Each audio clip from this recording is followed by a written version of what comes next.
All right, well, people are still coming in, but welcome back to Whiskey Wednesday with Binny's Beverage Depot. I am Pat from the Whiskey Hotline with Brett, of course. Our special guest today is Stephanie Macleod, highly awarded Master Blender from Dewar's and its associated distilleries. So Stephanie, thank you so much for joining us. If anybody has a question today for about any of these whiskeys we're talking about, feel free to ask away in the Q&A function in the bottom of the Zoom app would be best.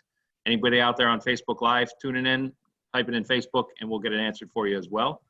So Stephanie, you want to give us a little bit of your background and kind of what your role is with Dewar's? Sure. Well, hi everyone. I think you're maybe mostly in Chicago, but maybe from all around the state. So it's a pleasure to be with you. I'm zooming in from Glasgow in Scotland, which is where we make our Dewar's whiskey, which is probably backwards actually on the camera, never mind. So I'm the Master Blender for Dewar's, blended Scotch whiskies, and also our single malts portfolio as well. So I'm really busy, and even in this unusual time that we're all living in at the moment, our bottling site in Glasgow is still going full steam ahead because people are still thirsty out there for our whiskies, and it gives us a sense of normality when we're going into work every day. Obviously, it's difficult to do my job remotely, so I try to stay home as much as I can, but I obviously have to go into work to do a bit of nosing. You cannot do this remotely. My nose is not that big.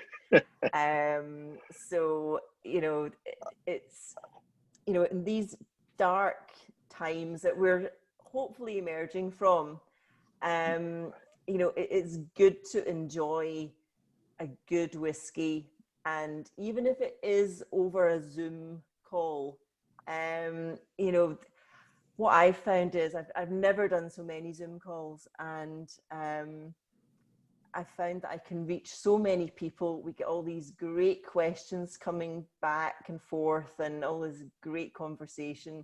So please don't be afraid to ask me any questions. But at Dewar's, we have been busy creating lots of new styles of whiskey. So doing a lot of finishing in different types of casks. This evening, we're going to be having a look at Dewar's Illegal Smooth, where we've finished Dewar's 8-year-old in mezcal casks. We're going to be looking at Dewar's 15, Dewar's 12, and our recently crowned Whiskey of the Year, Dewar's Double Double 32. So if you've got any of these drams by your side, when I say dram, I mean a glass of whiskey, please feel free to join in the nosing with me, nosing and tasting. So now you've won. What do you have you been instructed by everybody up the chain at Dewar's and McCarty that so the 21-year-old has won major awards. Now the 32-year-old of the double doubles won the major awards. Have you gotten a direct order that you got to do something with that 27? Well, I don't know. There might be news coming on about the 27. Right. Can't see. Because they were, and I think it's a testament. People get used to, there are certain sort of age statements and buzzwords that I think people get used to. And so, well, in Scotch, it must be 12 and 15 and 18 and 21 and 32. And you've obviously, what went into putting those together? Because it appears that you picked whiskeys that you thought were excellent. And then it just so happened that they were these 3 ages. That really is exactly how it happened. We wanted to produce a range of 3, and there was a few suggestions about what they wanted the ages to be. But what I had to do was to look, myself and my team looked to the inventory, and we did a whole load of sampling, and these were the ages where we had a sustainable volume of spirit in the inventory, in those inventory years, and the most interesting combinations of flavors.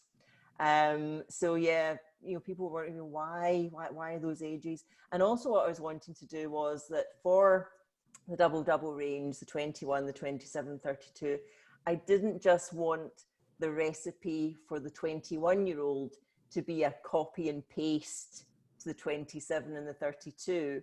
I wanted each one to have its own character and to represent a different facet of the Dewar's House style. So the 21-year-old that's finished at the end in Oloroso sherry casks, that represents kind of elegant toffee honey style of Dewar's. Then the 27-year-old is kind of in the middle, so those kind of lovely citrusy notes, which goes really well with Palo Cortado sherry. And then the 32-year-old is that kind of the smoky note that we get at the end of Dewar's. And so the luxurious PX casks, I felt went really well with that kind of smokiness, just tempered the smokiness slightly.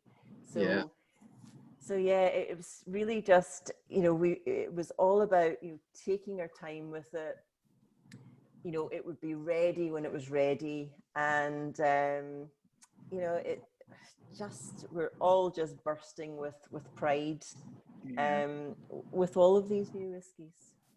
Because I think that people don't understand that. I think that sometimes people mistake, everybody, well, what do you have to do? You go into work, you smell whiskey, you taste whiskey, you dump it all together into a cup, and the next thing you have great whiskey. And I think that people don't really have the mind's eye into what exactly you and other master blenders have to do, because it's not just as easy as taking the best of the best and dumping them together and putting it out and saying, here, because of timeliness, what resources you have to work with, how much you might expect to make, what current tastes are, because you might do your job a little bit differently 10 years ago or 10 years hence, right?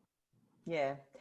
I think we at Bacardi, at Dewar's, the consumer is at the heart of everything that we do. So we listen very carefully to what we're hearing. But what's also important is that we believe in what we are blending. And, we every decision that we make is made for the benefit, not only of the brand today, but of the brand in 10 years time, in 20 years time, in 30 years time. And that's the thing about Scotch whiskey. Most of the whiskey that we're doing, obviously, white label, is a very popular brand in the US. But, we've got other brands that are 12 years old, 21, 32. So the whiskey that we're laying down for those, I may never see. So, in the whiskey industry, we are making decisions today that the blenders in the future will benefit from, and the whiskey drinkers in the future will benefit from. So it's all about the long term and all about planning. And, that's what makes it so exciting. And you can't tell what a cask, what the liquid inside a cask is like just by looking at the cask. You've got to pull the cask out, you've got to open it up, draw the whiskey out and sample it. And, we've had some amazing experiences of, waiting with bated breath, and the whiskey comes out, you put it in the glass, and first of all, you see this amazing color, and then you put your nose to the glass and wow, this is amazing. And sometimes it's not what you were expecting. Sometimes, like with sherry casks, you're never quite sure. So two whiskeys, the exact same whiskey, could go into two sherry casks from the same supplier on the same day, but 12 years later, or whatever it is, it could be completely different. And that is the joy of whiskey, is that although we understand much more than we ever did in the past about whiskey, there's still things that surprise us. And again, that's what I love about whiskey. You know, when you get together as a group, nosing your whiskies, there might be 5 different people and they all get something slightly different in that same glass of whiskey. Sure, absolutely. It just generates conversation. It's amazing.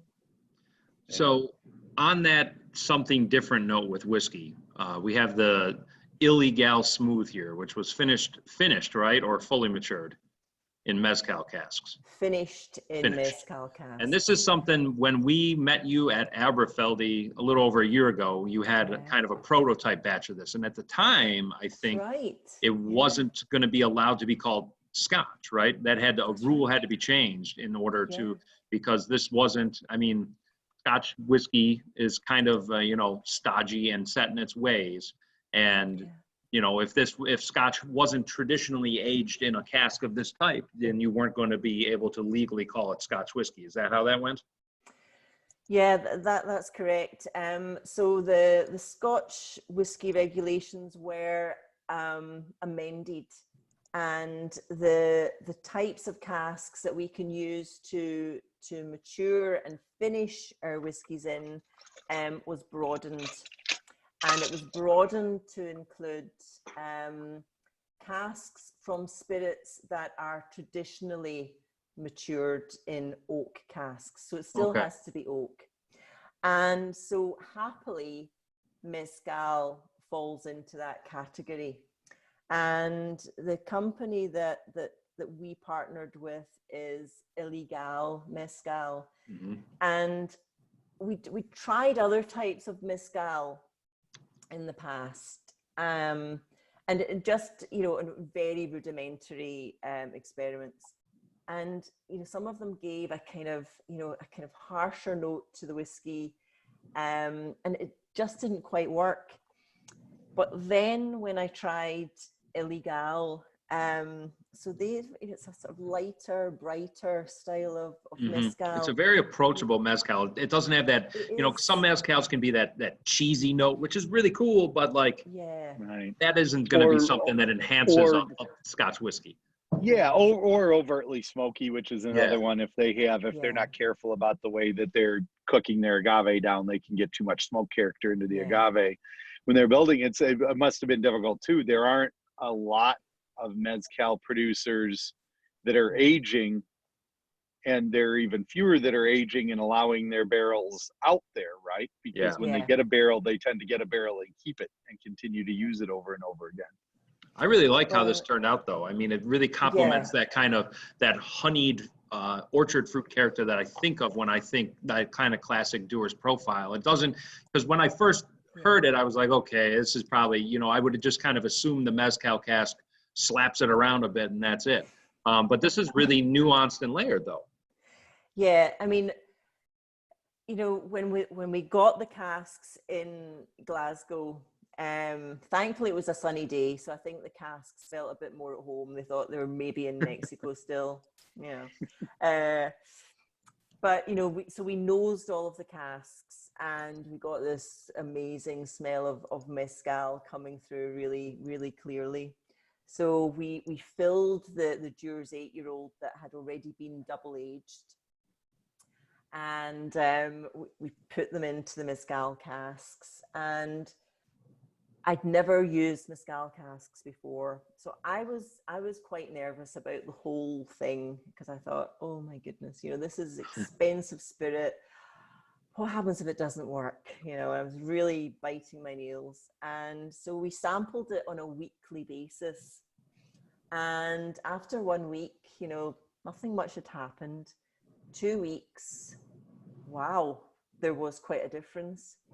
And then on the 3rd week, I thought it's time to start to bring it out, because I was afraid that it would just tip too much in favor of the mezcal. And I wanted it to be that balance between the whiskey and the mezcal. So, you know, we've got all these lovely sort of the sort of sliced green peppers coming through, sort of really sort of green notes, but also, the honeyed sweetness, the citrus coming through, but almost kind of like a savory quality to the whiskey. So it goes really well in a cocktail as well, but, just sipping it, I mean, this is neat. And it's a really drinkable whiskey. It's a really nice whiskey for the price, like really nice. Yeah. I'd be wondered, was there anything you could tell just sort of by visually anything you could tell about potential age? You would assume that it was probably North American oak, so it was Quercus alba, probably American oak. I mean, if they were using it there, that seems to be the most likely thing. But did you get any sense about how long they may have been using those barrels? So was the wood fairly mature from a mezcal standpoint, or were the barrels, do you think, not had been used? Because their aging is 9 months to 12 months, and then a bit over a year, their age statements. Yeah. I guess the cask had been used a few times. It's sometimes hard to tell because, the floors are dusty in these warehouses, so that the cask can look more weathered than they perhaps it's a very are. harsh environment, or can be a very harsh environment for mezcal as well.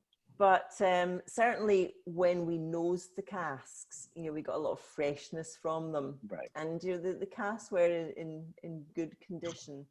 Some of them had to be coopered because obviously they're making their way in a container ship from Mexico, so there are some casualties. But that's just something that you expect.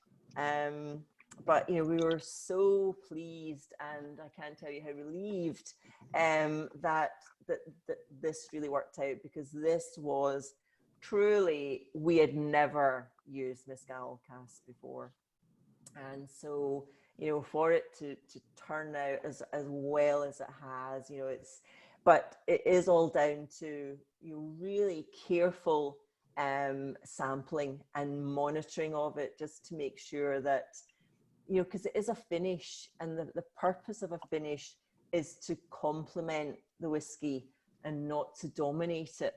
And so that's really the last thing you want. And that was part of the provision of broadening the types of casks that we can use, was that it must still look like Scotch whiskey, and it must still have the traditional flavour of Scotch whiskey. So, for that reason as well, we really couldn't. So you're not going to see anybody bringing out a green coloured Scotch whiskey and for it still to be called Scotch whiskey. So there still are, the guardrails around Scotch whiskey, because we don't want to destroy, all the things about Scotch whiskey that make it great. But you said it exactly right. These are complementary, right? This isn't intended to change the world. Scotch should be Scotch. There's a reason why it's the oldest. Well, depending on whether the Irish would weigh in the second oldest or oldest, it's. but there's a reason why it's existed for 400 or 500 years. Yeah, exactly. So, so I hope everyone out there likes it. We're very proud, and it was just launched. I was in New York in February this year. I think if we'd left it a week later, who knows what would have happened. But so we're glad that we got it. We managed to have the media launch in New York with John Rexer of Illegal Mezcal, and then it was on the shelves in around April. So it's been a crazy time, but it still went out on time from our site. So, and this is going to be a limited one-off thing, similar to the rum cask finish from the previous year. So we're expecting another batch of casks in from Mexico. Probably the end of next month, I would think. So we're going to do another batch of it. And again, we'll be keeping a watchful eye because, you know, although the first batch was ready after 3 weeks, who knows what the second batch will who do. knows what a different barrel is going to behave differently. Yeah, exactly. So we'll just have to keep that same vigilance, and, you know, just make sure that it tastes the same as it did the last time. Well, I think that's kind of the forte of the blender at a larger blended Scotch house, though, too. I mean, the next whiskey we're probably going to taste really speaks to that in Dewar's 12, is that this whiskey, in my mind, has just been remarkably consistent and great and a phenomenal value for so many years. I think if there's somebody that can manage to make something taste the exact same every time, it's probably you. Thank you. Yes, Dewar's 12. So the common theme running throughout Dewar's, you know, starting with white label right through to our double 32, is double aging. And the name that we traditionally use for double aging in the whiskey industry is marrying. And marrying double aging is about bringing together these disparate malts and grain Scotch whiskies, you know, and in some cases when you're blending these whiskies together, it's a bit like oil and water. And so the double aging process allows these whiskies to come together and allows them to sit in these specially selected oak casks for an additional period of maturation. And it just allows a period for the whiskies to interact with one another. And we believe that it produces a heightened level of smoothness in our whiskies. Now, it costs us a lot in people to do it, in the casks to put the whiskey in, and the warehouse space. So we really wouldn't do it if we didn't truly believe that this made a difference to the smoothness of our whiskies. So double aging is something that we do in white label, in 12, 15, 18, right the way through. And it's really important. We've done all these tests where we've presented panelists with single aged versus double aged, and most of them have been able to detect a difference between the two and preferred the double aged version. We can't prove it scientifically. We have tried, but for the moment, you know, the science remains tight-lipped on why it makes it smoother. But it certainly makes a difference to our whiskies. So, you know, Dewar's 12, it was released in 2000, and it's just a beautiful, approachable whiskey. So a really full fruity nose, you know, vine fruits, a little bit of orange peel, that kind of zestiness of orange peel, toffee apple, you know, sort of fudgy, caramelly, and just that hint of smoke at the very end. So sometimes we call it, you know, heathery note, but, you know, a really balanced blend. And, you know, on the palate,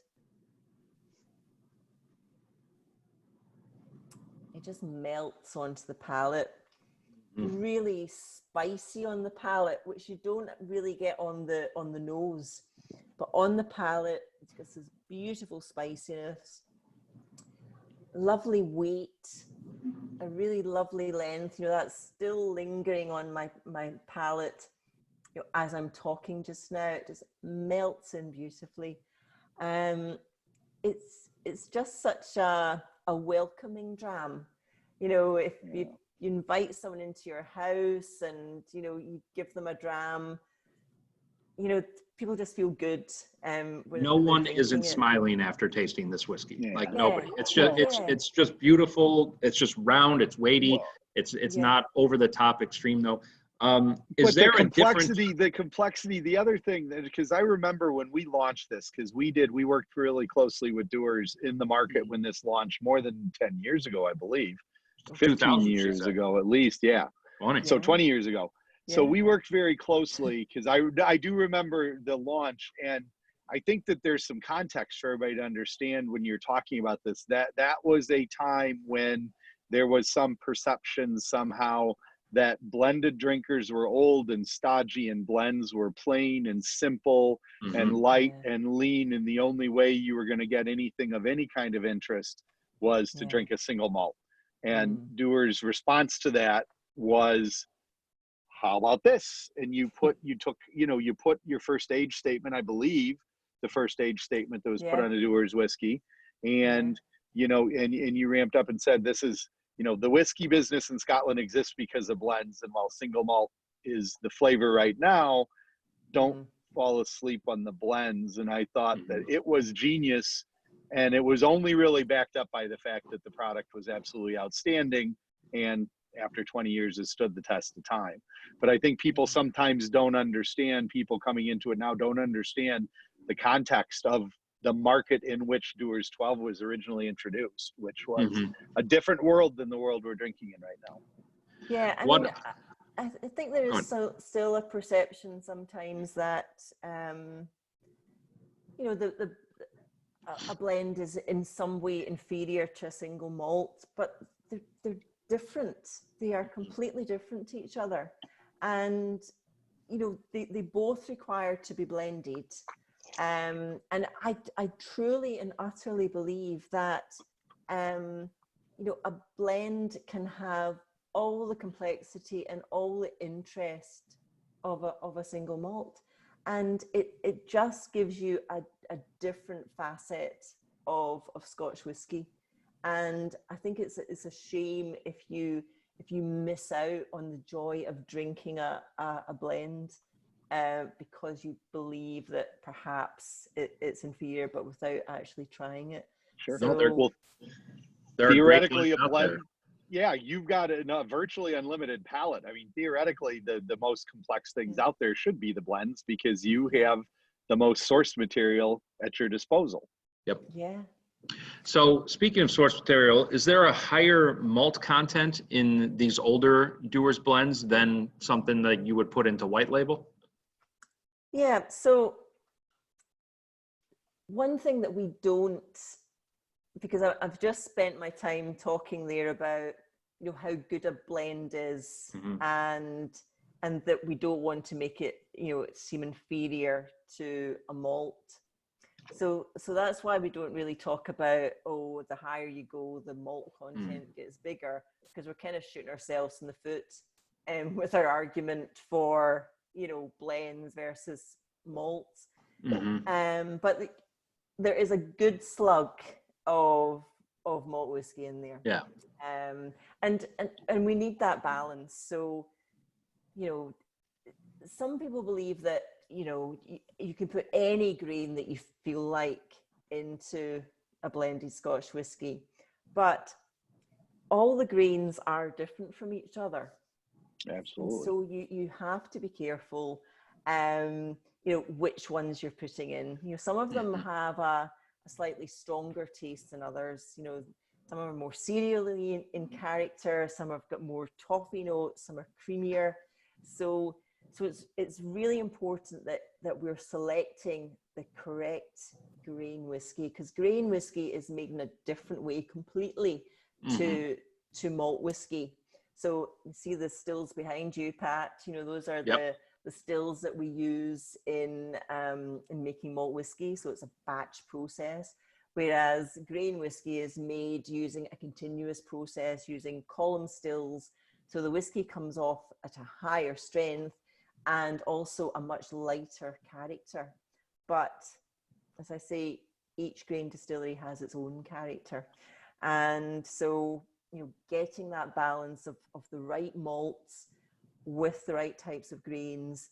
And also another added complication that we have in Dewar's is that we not only have a recipe based on the malts and grains, but we also have a recipe that's based on the cask types that we put into it. So we use bourbon casks, we use sherry casks, we use refill casks as well in Dewar's 12. So it's important to get that balance right as well. And so it's sometimes like a Rubik's Cube. You know, we've satisfied one element of the recipe, but oh goodness, there's too much bourbon, or there's well, we'll bring you over to Fight for Grains, because thank you for that very clear statement, because we are huge fans of grain whiskey and have been banging the drum and have been trying to elevate grain for our consumers, to let them know that it is not just an alcohol, it's not just an alcohol thinner to add cheap booze to a whiskey. That's not the purpose. And the best blends, grain is just as much as an ingredient, you know, and choosing between your grain distilleries just as much and just as important an ingredient as whatever the selections of malts are.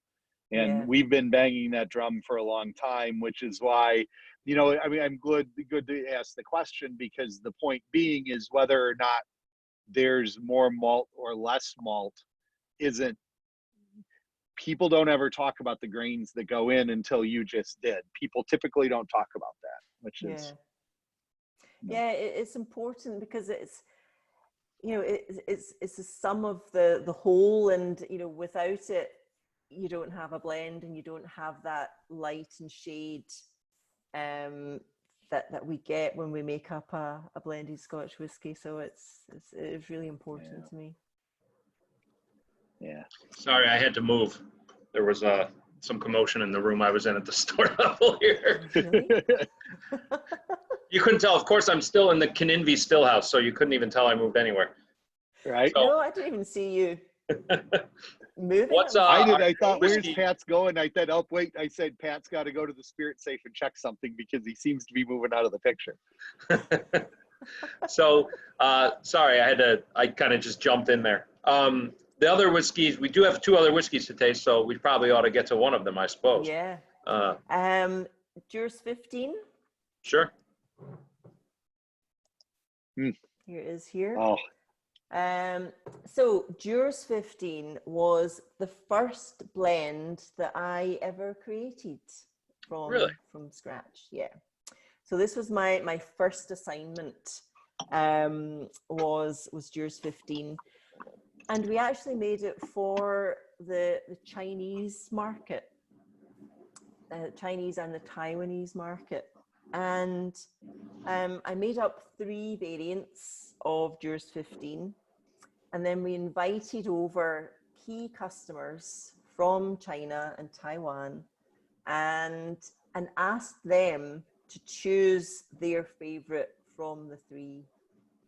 And I suspected which one they would choose, and they did choose that one. But actually, there were some that went for the kind of outliers.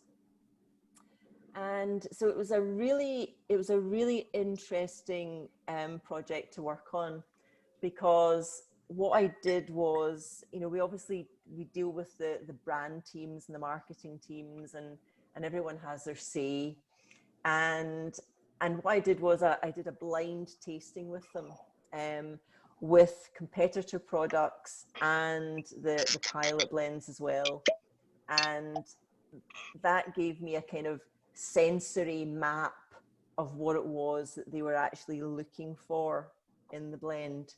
So it was, you know, I cut my teeth on this whiskey. So when people ask me, what's your favorite blend in Dewar's, then, you know, this one is the one that's close to my heart because it was my first, and there it is on screen. So yeah, the Dewar's 15, again, a beautiful color. Dewar's 15 in comparison to the Dewar's 12, much more vanilla led with Dewar's 15. So, you know, vanilla, floral notes, some exotic fruits. Yeah, there's definitely.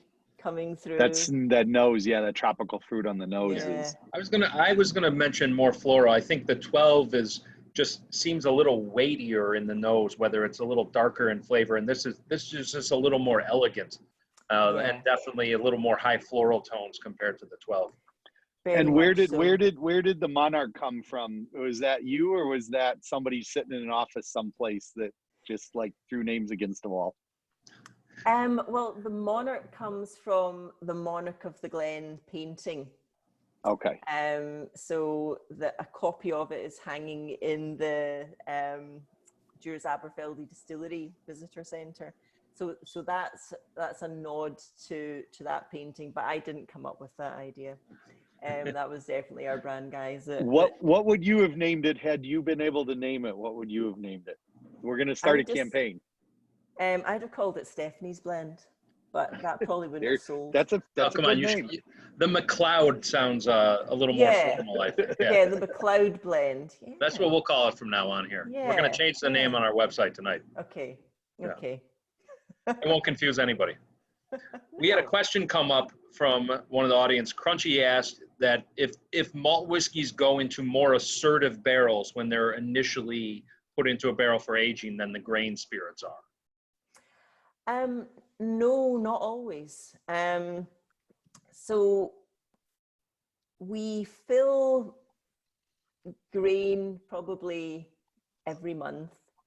And so what we try to do is to put some grain into bourbon casks. Mm-hmm. And what that means is then we've always got a stock of bourbon throughout the months of the year, because obviously we blend every week. Mm-hmm. And so that means then that we've got a stock of bourbon readily to hand. So it can be a bit of a risk, because obviously we fill grain at a higher strength than malt. And so with that higher strength, you're extracting more from the wood. So you don't want to do it too much. Otherwise you take all the maturation potential out of the casks in one slug. But yeah, we do fill grain into bourbon. And occasionally we go nuts and we'll fill some grain into sherry as well. Wow. It's usually a mistake, but sometimes we have done it deliberately, just to give a little bit of, some options for later on. And it does give, a really interesting profile actually when we've put grain into sherry. So yeah, so putting grain into active wood is something that we do, and it stands us in good stead to be able to do all of the blending that we need. Mm-hmm. Okay. Well, speaking of sherry wood, the next whiskey's got a lot of influence, I would say. It certainly does. So it's our award-winning champion of champions, our Dewar's Double 32. It was just launched last year, but what an impact it's made, and we're so proud of it, winning the award that it did, because it's triumphed over Japanese whiskies, Irish whiskies, single malt whiskies. Mm-hmm. And the International Whiskey Competition is a blind tasting. So, there's no branding. It's all completely blind tasting. So, I'm just bursting with pride, really, and the whole team back at Dewar's, because everyone has invested so much time in this, because it's such a labor-intensive process. Mm-hmm. So, it all starts with, our malts and our grain whiskies that have been matured for at least 32 years. So we take the malts and we blend those together, and we take the grains and we blend those together. So we form our blended malt and our blended grain. and then we put those into specially selected oak casks, and we double age them as blended malt and blended grain. And then after a month, we bring them out of the warehouse. We blend them together to form the blended Scotch. We then put it back into oak casks, back into the warehouse. After a month, we bring it back out. So you can see why the warehouse guys were so invested in this product. We then put the double finished, married spirit into the PX casks, and we then leave that there until it's ready. So again, we sample it to make sure that the PX isn't dominating it too much. So it's a 4-stage process. And we've named it double because of our nod to the double aging process. Yep. So let's have a nose. So the nose leads with that wonderful smokiness, but it's not intense. It's not overpowering, and it yields very quickly to a kind of smooth, creamy vanilla nose. Again, the exotic fruits just coming through, but also spice. So cinnamon, a little bit of clove coming through, and cocoa and coffee there as well. Just so much, and when you add water to it as well. So this is at 46%. It's non-chill filtered, not a drop of color goes near it. But when you take a sip at 46%, just so smooth. And again, when it goes on the palate, you get this kind of burst of spice and vanilla just exploding on the palate. Just endlessly smooth. And really, I truly believe that these, the painstaking steps that we've taken to, double age it again, and then finish it, has really given it this really exceptional smoothness. Well, it had to be one of the hardest things, had to be at the very end, taking all those really old, complex, elegant whiskeys, grain or malt, and then not just killing them with the finishing wood. I mean, that had to be a heck of a tightrope to walk, to make sure that you got, again, the complement without the slap. Yes. So again, it really was, constant sampling. I mean, I'm a fan of sherry, I love PX sherry. I just think it's so luxurious. I just love the color of it and the sort of gloopiness of it. And so I was really excited to, sometimes you just get an intuition about things working together. And, I just felt that the makeup of the blend just would lend itself to PX, and you're never entirely sure what's going to happen. But when I tasted it, I just thought, this is incredible. And when we first launched it, I remember it was in Binny's in Chicago, and I got this immediate reaction from the people that come and shop in your stores at the whiskey fair, and they were just, their eyes were just lighting up, and some of them were like, "Are you sure this is a blend?" I'm like, "I'm absolutely positive it's a blend." So the reaction, it was just so pleasurable to see that people were really enjoying this, and then they were going straight out and then buying it, off the shelf. So So that was a really special moment for me, that this had just been launched, and to see that immediate reaction from whiskey drinkers that really enjoy their whiskey, and loving also the smaller size of the double range. So it's, you know, the half bottle size, and it's, you know, even when it's without all its packaging, it's just a beautiful bottle to look at as well. So everything about it is just, there's something to be said for keeping a whiskey of this quality accessible.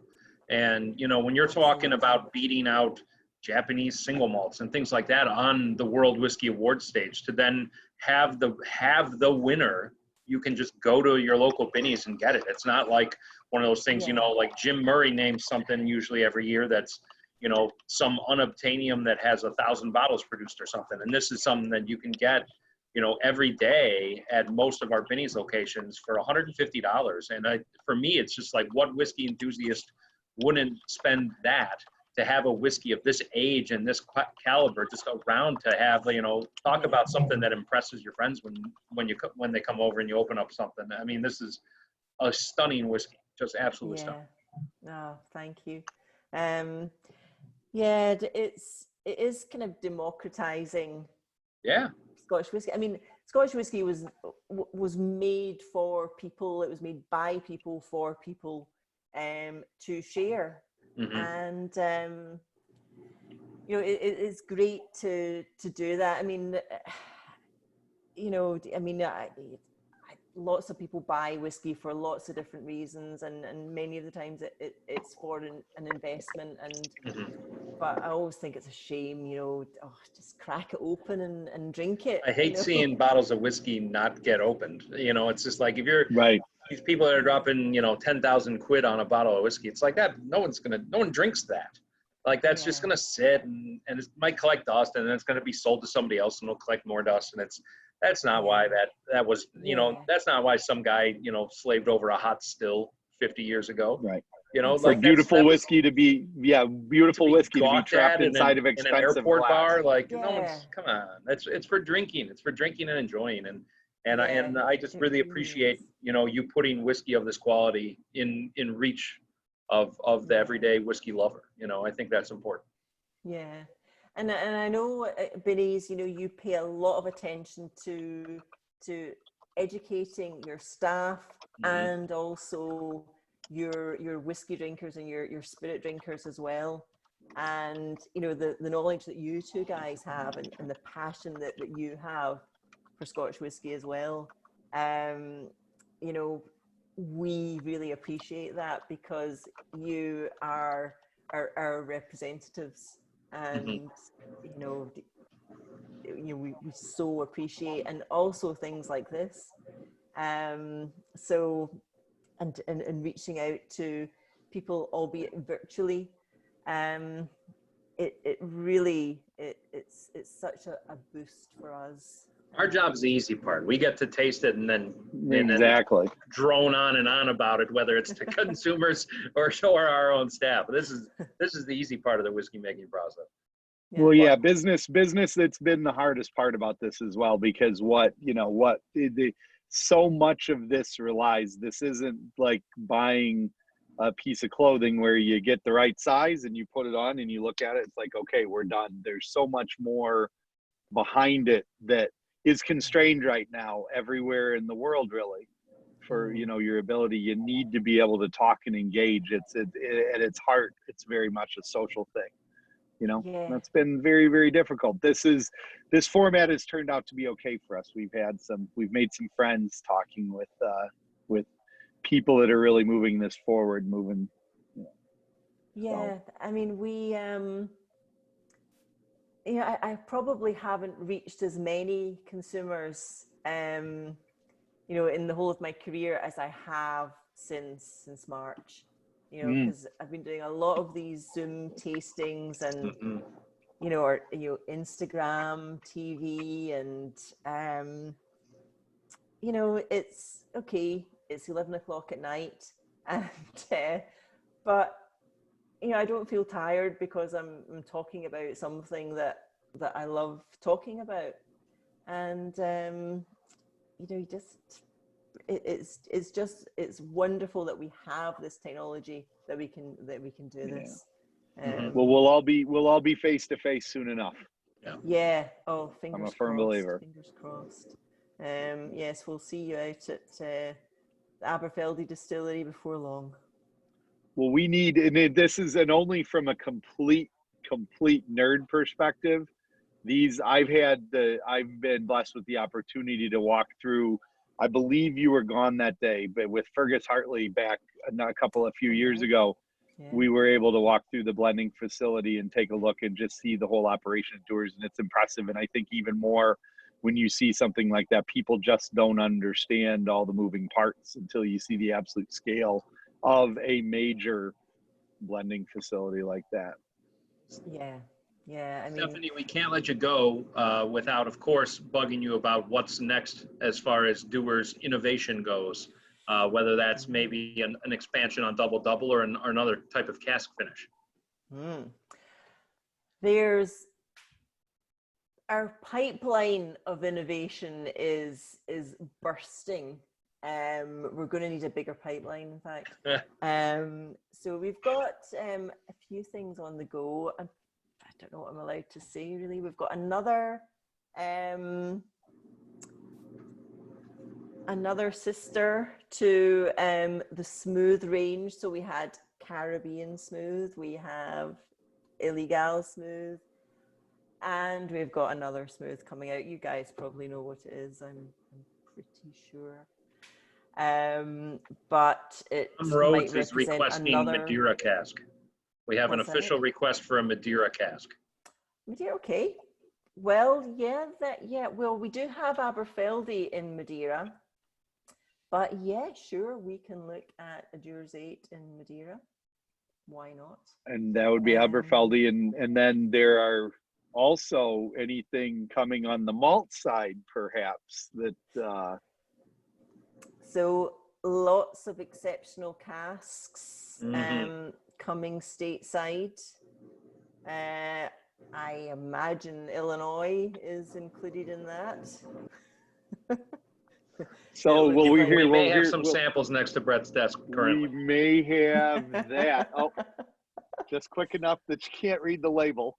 We'll put the other side. By the way, this one, if you remember packing these up and shipping them, this one in particular. Yes. That is the we'll take all of it. This is gorgeous. Oh my goodness. And and last year, you know, the two releases that came that we were able to work with were the Cregality and the Aberfeldy, the 19-year-olds, and they were stunning. And just like everything that's going on, you know, it's just another narrow selection to something of very high quality, just like with what, you know, just on a much smaller scale than what you're doing in the blending lab with Dewar's. I'd like to tell you, Stephanie, our renaming of Double 30, the Macleod, the Dewar's Macleod, what did we name that? The 15? We got a question if that's available. The 15 is the Dewar's Macleod. At the Lincoln Park Binny's. Brett's in front of a computer. He'll have to answer that one for us. But we should have the Dewar's Macleod blend at the Lincoln Park Binny's. Hopefully the brand team aren't watching. I'm going to be in a lot of trouble. Tell you. Well, that's okay. That you need to keep them on their toes. They don't work nearly as hard as you do anyway. I just have to say, if the customer wants it, what can I do? That's right. Yeah. We are in stock. There are currently pending today's sales, 3 bottles on the shelf and more coming. So the Lincoln Park store is in stock on the Dewar's Macleod bottling, 15-year-old. Dewar's Macleod. You know, when I first stepped into the Binny's store last year, I've never been in a liquor store as big as that, and with the variety of I really couldn't believe it, and all the wines and the beers. Because I was describing it to my husband when I phoned him, I said, "You've just never been in a place like this. It's huge," and but you know, the variety that you have and your knowledge And the fact that you do these whiskey fairs as well, and the women in whiskey fairs as well, you know, it is, you know, you're just such an asset to the whiskey industry. Oh, we appreciate it. Thank you. Guys. Yeah. We like to be able to talk about everything. It doesn't help us to have all those things on the shelf if it just creates confusion for people. So things like this allow us to actually be able to point at the shelf with confidence and say, this is what it this is what it is. Yeah. I'm so glad you enjoyed those samples. Yeah. I'm going to enjoy more of them after we're done with this call, I think. So. That's right. Well, Stephanie, thank you so much for joining us. These are great whiskeys. Obviously, we are waiting with bated breath for the next Dewar's Innovation, and we'll have to have you back on when we can. Yes. I'll be here, no doubt. In Glasgow. Exactly. We'll catch you there at the lab. Yeah. Yeah. Oh, that would be great. Yeah. So everyone who joined us, thanks again for joining us tonight. Cheers to you all. Brett and I will be back Friday with the distillers from the St. George Distillery in Alameda, California, talking really weird things like California gin, California made sochu. That's a thing now. Plum cask aged American malt whiskeys, all kinds of basil eau de vie.